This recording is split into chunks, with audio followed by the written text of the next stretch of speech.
Wassalatu wassalam ala rasulillahi. We send our salutations and greetings to everyone.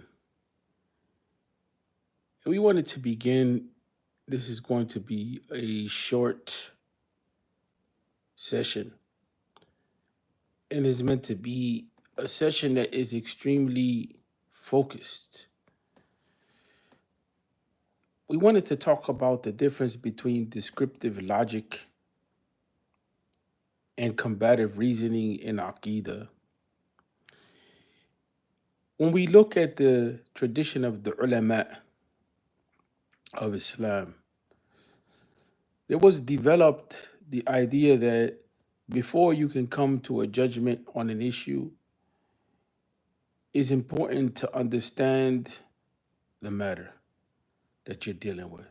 It's important to be able to characterize it, to be able to describe it, to be able to inform about it in a way that it does justice to that thing that you're dealing with or the position that a person is taking and so on and so forth prior to coming to a judgment.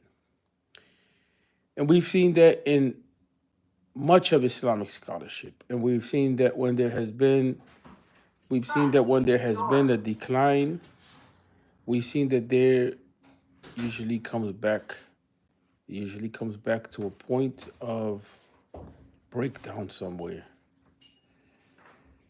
So when we look at the idea of descriptive logic, it demands and necessitates that you understand what is the case before you come to a judgment. And we've seen this in many books that the scholars produced in which they clarify the position of another. And they do it in a systematic way, and they do it in a way that's just to the other person. Imam al-Ghazali is famous for that. So much so that people would think that he was from that group that eventually he would dialogue with and show where he had differences with them. But he knew their position so well that it was thought that he was part of that community because he understood it from the angle that they understood it, the position that they took. So, in descriptive reasoning, we have to be able to describe the position of a person as it is, not as we want. And so, when it comes to descriptive reasoning in Aqida studies, we have to be able to know exactly what is the position of the other person on their terms, not on our terms, before coming to a conclusion of analyzing and refuting due to the analysis that we have. So our reasoning should not be combative reasoning in which we're analyzing what the other person is saying to refute them, but we should understand what they're saying because there's a possibility that there's a common ground. There's a possibility that there's a difference of opinion that is based on taking a different angle than the other person. But it's not that there's a core difference between you and the other person.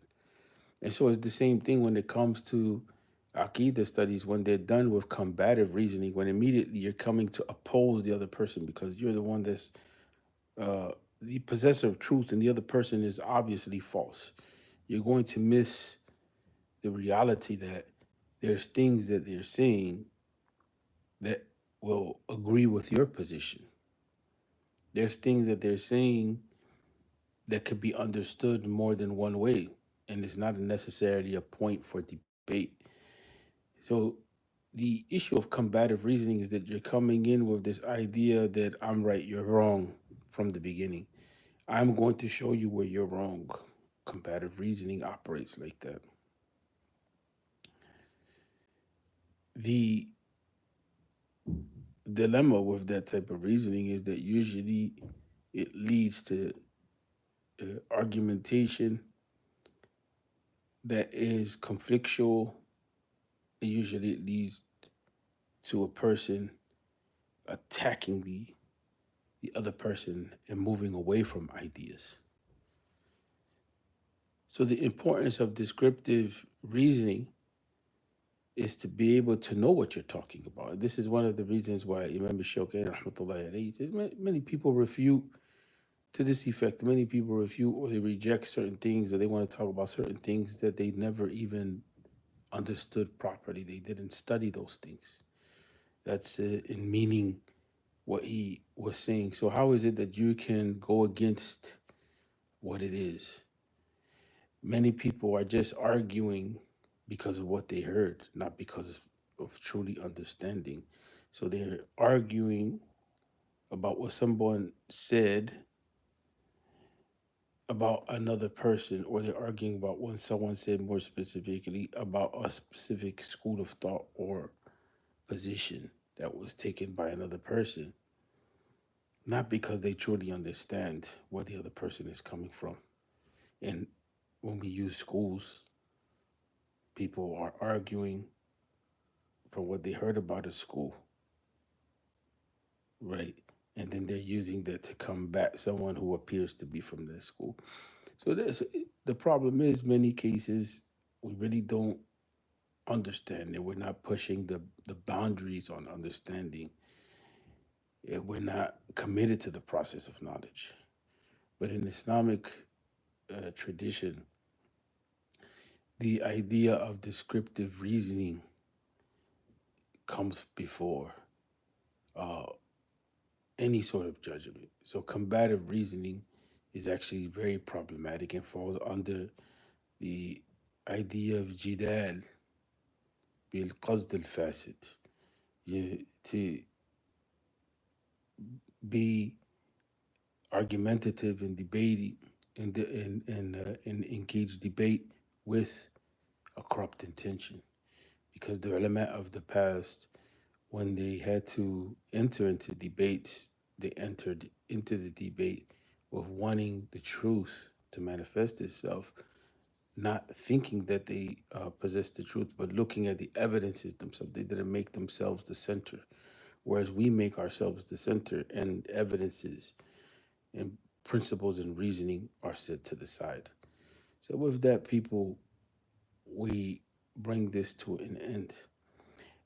In summary, we wanted to also say that people like Imam Ibn Rushd, you find in Bidayat al-Mujtahid, when he deals with the differences of opinions among the scholars of fiqh, firstly, he characterizes their position. What is their position? Why is it that they take that position? Then he looks to see who are the people that take that position. So then he moves forward to have a group, a majority, minority, like that type of thing, majority, minority group. Then he shows where there's a common ground between them and why they differ between each other. And that is so representative of descriptive logic, right? And then in some cases, he says, this position is stronger than that position. And I mentioned Imam al Ghazali also. You find that Imam al Ghazali, especially when he's dealing with the philosophers, he's able to outline their position almost like he's 100% with them and understanding where they're coming from. And then you find that after some time he comes, he refutes. We have also a principle in logic, الحكم على شيء فرع عن التصور, that in order to come to a judgment on a matter, you have to conceptualize it properly. You have to understand it properly first, or else you will misjudge. You you can take a basic everyday example that you if you didn't understand what's going on and you just go by your perception of the situation or what you thought, you can see two people walking side by side and one person is talking, the other person is talking, and it can look like they're talking together. But then when you go and you realize each one is talking they have a headpiece and they're just walking side by side, but at the perceptual level, it looked like they were talking to each other and it looked like they were with each other. That's why we need to understand the life of thought, how to think, how to perceive, how to understand, how to classify knowledge. But without understanding the situation, we can come to the wrong conclusion. So we can think that the two people are together, but they're not in that example that I gave. And so that means we can come to a conclusion that they're together, but in reality, we didn't perceive the situation properly. We didn't we didn't conceptualize it properly. We didn't see it properly to come to understand it properly because we stayed at the level of seeing without properly understanding.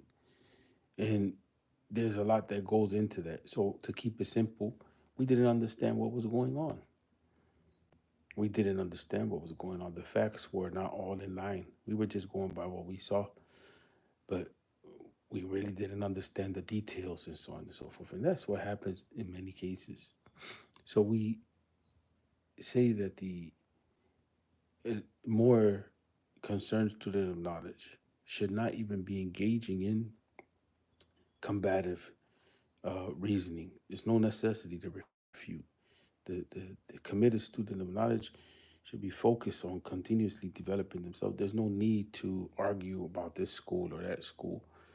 Uh, the other issue is that uh, we have to understand before we can refute. And in many cases, we're not understanding on the terms of the other person. And thirdly, if we were to refute or debate, it should be done with respect and regard and care, upholding the highest of ethics. The Quran says, "Idfa billati hiya ahsan." In the case of interchanging with the Christians on matters of belief, correspond to them in the best of manners. Don't correspond in the worst of manners. And so, if that's the case in dealing with the people of the book, then what is the case with Muslims dealing with each other, in which we're committed to a brotherhood of Iman? In any event, people give themselves the excuses to treat other people improperly and badly. And that is a serious dilemma which we need to address and correct. And we can correct by looking at the life of the Prophet Muhammad alayhi salatu wasalam. And so with this, we end people. Assalamu alaikum.